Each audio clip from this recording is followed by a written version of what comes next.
बिस्मिल्लाहिर्रहमानिर्रहीम।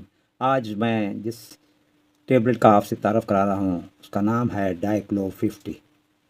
इसमें जो दवा पाई जाती है वो है डिक्लोफिनेक सोडियम 50 mg।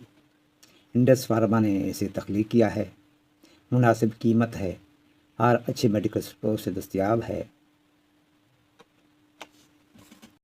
अब बात करते हैं इसकी यूजेस की। तो आप इसे सर दर्द में ले सकते हैं, आप इसे जिस्म दर्द में ले सकते हैं।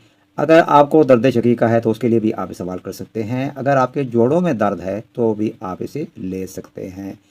अगर आपको शटीका है तो उसके लिए भी आप इसे ले सकते हैं। आपके दांत में दर्द हो तो उसके लिए भी आप इसे इस्तेमाल कर सकते हैं। वो औरतें जिन्हें मेंसेस आते हैं और पेन होती है तो वो भी इसे इस्तेमाल कर सकती हैं। इसके अलावा कान में दर्द के लिए भी इसे इस्तेमाल किया जा सकता है। अब बात करते हैं इसकी डोज़ की। तो अडल्ट के लिए ये एक गोली सुबह, दोपहर, शाम आप ले सकते हैं। इसकी खुराक में कमी या ज़्यादती अपने फिजिशियन के मशवरे से आप कर सकते हैं। वीडियो अच्छी लगी तो लाइक और शेयर कर दीजिएगा। आपकी समातों का बहुत बहुत शुक्रिया।